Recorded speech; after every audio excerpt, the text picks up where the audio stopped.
तो दोस्तों, क्योंकि सांस भी कभी बहू थी, के आज के एपिसोड की शुरुआत होती है उस खामोशी से जो तुलसी अपने साथ लेकर घर लौटती है। वो घर के अंदर आती है और पूरा परिवार उसे घेर लेता है। ऋतिक, शोभा सब उससे पूछ रहे होते हैं कि क्या हुआ, लेकिन तुलसी किसी की नहीं सुनती। वो खामोशी से ऊपर अपने कमरे में चली जाती है, अपने पीछे हजारों सवाल छोड़कर। और तभी इतने में मिहिर भी घर आता है। हेमंत और शोभा उससे भी वही सवाल करते हैं, लेकिन मिहिर भी खामोश रहता है। और इसी बीच साहिल घर पहुंचता है। वो देखता है कि घर का माहौल बहुत तनाव भरा है। तो वो पूछता है कि आखिर हुआ क्या है, तो शोभा उसे बताती है कि माँ और पापा के बीच कुछ हुआ है। और तभी इधर सबकी नजरें सीढ़ियों पर जाकर टिक जाती है। तुलसी अपना सूटकेस लेकर नीचे आ रही होती है। उसे देखकर सब लोग हैरान रह जाते हैं। इधर दक्षा चाची पूछती है, ये बैग लेकर कहाँ जा रही है तू? तो तुलसी बड़ी ही शांति से जवाब देती है, मैं घर छोड़कर जा रही हूँ। ये सुनकर पूरा परिवार हैरान रह जाता है। सब उसको रोकने की कोशिश करते हैं। ऋतिक अपनी माँ को पकड़ लेता है और कहता है कि वो उन्हें कहीं नहीं जाने देगा।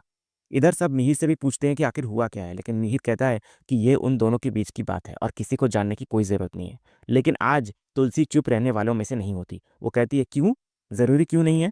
परिवार है, कोई पराया तो नहीं है ना? वो कहती है कि पिछली बार उसने सच छिपाया था, लेकिन इस बार मिहिर बताएगा कि क्या हुआ है। इधर मिहिर तुलसी को रोकने की कोशिश करता है, लेकिन तुलसी कहती है कि अब क्या बताना है और कब बताना है ये सब तुम ही तय करोगे। वो कहती है, बच्चों के बारे में सोच रहे हो क्या, कि बच्चों को पता चलेगा तो क्या होगा? फिर तुलसी कहती है कि अब उसे इन बातों से कोई लेना देना नहीं है, क्योंकि उसने तो तय कर लिया है कि वो जा रही है। इधर शोभा और मिहिर तुलसी को रोकने की कोशिश करते हैं, लेकिन तुलसी मिहिर से कहती है कि अब सुनने के लिए कुछ नहीं बचा।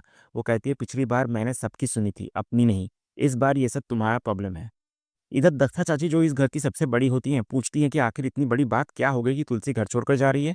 और तभी इतने में किरण, जो अब तक खामोश होता है, एक ऐसा राज खोलता है जो वहां मौजूद हर शख्स को हिलाकर रख देता है। वो कहता है, मुझे पता है तुलसी भाभी मिहिर भैया से नाराज क्यों है, क्योंकि मिहिर भैया की जिंदगी में कोई दूसरी औरत आ गई है।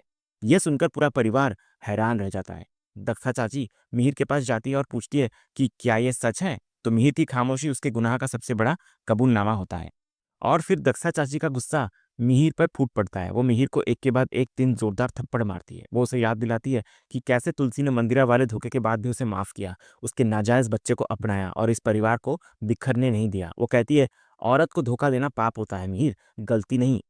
और तूने ये पाप दोबारा किया है। वो कहती है कि भगवान ने औरत को मर्द से ज्यादा ताकतवर बनाया है, लेकिन एक ही चीज है जो औरत को कमजोर बना देती है, और वो है उसके पति का धोखा। वो कहती है, और तूने दोबारा तुलसी को खत्म कर दिया मिहिर। और तभी इधर तुलसी, जो अब तक खामोश होती है, अपना दर्द बयां करती है। वो कहती है कि गलती मिहिर की नहीं, बल्कि उस जैसी औरतों की है जो ऐसे पतियों को माफ कर देती है। वो कहती है, हम जैसी औरतों का दोष है, क्योंकि हम दुनिया में सब कुछ सह सकती हैं, पर पति के आंसू नहीं सह सकती। वो कहती है कि हम ये सोचकर अपने पति को माफ कर देती हैं कि उससे गलती हो गई है, लेकिन हम ये भूल जाती हैं कि जो एक बार गलती करता है उसे बार बार गलती करने का चस्का लग जाता है। और कुछ लोगों को चलने से ज्यादा फिसलने में मजा आता है। वो कहती है कि मिहिर भी उन्हीं लोगों में से एक है। फिर तुलसी कहती है, पति अगर गिड़गिड़ाता है और कहता है कि माफ कर दो, भूल हो गई, तो हम जैसी औरतें उसके आंसू देखकर पिघल जाती है और उसे माफ कर देती है। वो कहती है कि आदमी की किस्मत तो उसकी पत्नी संवार सकती है, लेकिन उसकी फितरत चाहकर भी नहीं बदल सकती, और इसीलिए असली गुनहगार वो खुद है जिसने अपने पति को बार बार माफ करके उसे बार बार गलती करने का मौका दिया। और तभी इधर मिहिर अपनी सफाई देने की कोशिश करता है, लेकिन दक्षा चाची उसे एक और जोरदार थप्पड़ मारती है। वो कहती है कि ये सब कुछ देखने से पहले उनकी जिंदगी खत्म क्यों नहीं हो गई। तभी इतने में किरण दक्षा को संभाल कर बिठाता है, और वो फिर अपनी विदेशी सोच का जहर घोलने लगता है। कहता है, मिहिर भैया और तुलसी भाभी को तो पहली बार में ही साथ नहीं होना चाहिए था। तभी पूजा उसे टोकती है, लेकिन किरण कहता है कि भैया और भाभी की शादी अमेजिंग नहीं है। वो कहता है कि जब मंदिरा भैया की जिंदगी में आई थी, तभी उन्हें समझ जाना चाहिए था कि उनके बीच प्यार नहीं, सिर्फ दोस्ती है। इधर हेमंत, जो अपने परिवार के संस्कारों को सबसे ऊपर मानता है, किरण को उसकी ये विलायती बातें बंद करने के लिए कहता है। लेकिन किरण हंसने लगता है। वो कहता है, जिस तरह हर चीज की एक्सपायरी होती है, उसी तरह रिश्तों की भी एक्सपायरी होती है। मिहिर भैया और भाभी का रिश्ता इतना ही था, बस। ये सुनकर हेमंत का गुस्सा फूट पड़ता है। वो कहता है, अगर आपने अभी अपनी बकवास बंद नहीं की, तो आपका और मेरा जो भाइयों का रिश्ता है, आज के आज और अभी के भी एक्सपायर हो जाएगा। इधर किरण इस धमकी पर भी हंसने लगता है। वो अपने छोटे भाई को ताना मारते हुए कहता है, तू ज्यादा लक्ष्मण मत बन, ये सतयुग नहीं है। और फिर वो एक ऐसी बात कहता है जो हेमंत के विश्वास को चुनौती देती है। वो कहता है, कोई भगवान नहीं है यहाँ, और भैया और भाभी इंसान है। ये सुनकर हेमंत का खून खौल उठता है। वो अपनी पूरी श्रद्धा और विश्वास के साथ जवाब देता है, आपके लिए होंगे इंसान, पर मेरे लिए मेरे भैया और भाभी भगवान से कम नहीं है। तभी किरण उसका मजाक उड़ाता है और कहता है, तो जाकर आरती की थाली लेकर आ और पूजा कीर्तन कर। तो हेमंत फिर दोबारा किरण पर चिल्लाता है, लेकिन किरण उसे अपनी उम्र और दुनियादारी का वास्ता देकर चुप करा देता है। वो उसे प्रैक्टिकल होने की सलाह देता है और कहता है कि अगर कोई रिश्ता एक पॉइंट पर आकर आगे नहीं बढ़ सकता, तो हमें उस रिश्ते से मूव ऑन कर जाना चाहिए, वो भी एक दूसरे का दोस्त बनकर। तो इसमें प्रॉब्लम क्या है हेमंत?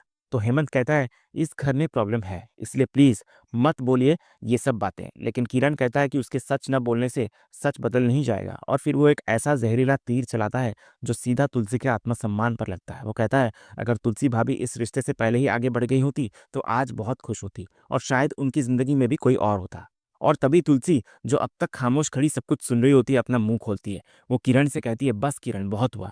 अपने भाई की करतूत छिपाने के लिए मुझ पर उंगली मत उठा। वो कहती है कि वो उन औरतों में से नहीं जो रिश्तों में ज़रा सी चूक होने पर किसी और को तलाशती है। वो कहती है, मैं नज़रें गड़ाकर चलती हूँ, रास्तों पर भी और रिश्तों पर भी। तुम्हारे भाई जैसी फितरत नहीं है मेरी कि थोड़ी सी प्रॉब्लम हुई और फिसल गई। फिर वो उसे चेतावनी देती है कि वो आइंदा उसके बारे में ऐसी बातें ना करे।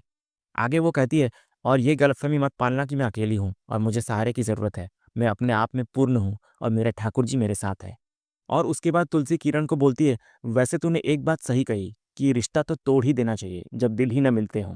लेकिन फिर वो एक ऐसा सवाल पूछती है जो किरण को निशब्द कर देता है। वो पूछती है, देश चाहे जो भी हो, लेकिन जो तुमसे सबसे ज़्यादा प्यार करता है उसकी पीठ पर खंजर भोंकना और उसके दिल को चीरना, ये इंसानियत है क्या?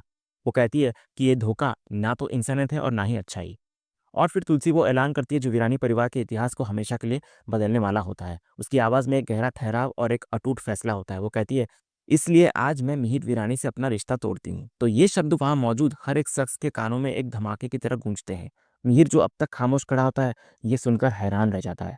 और इसी सीन के साथ ही आज का ये एपिसोड यहीं खत्म होता है। तो दोस्तों, आज का ये वीडियो आपको कैसा लगा? कमेंट के माध्यम से हमें ज़रूर कहिएगा, और कमेंट में हाइप करना भी मत भूलिएगा, और वीडियो को लाइक शेयर सब्सक्राइब करना भी मत भूलिएगा, ताकि ऐसे ही रोज़ लेटेस्ट एपिसोड के अपडेट्स आप हमारे इस चैनल पर पा सकें। तो मिलते हैं हम एक नए एपिसोड के रिव्यू में, तब तक के लिए नमस्कार।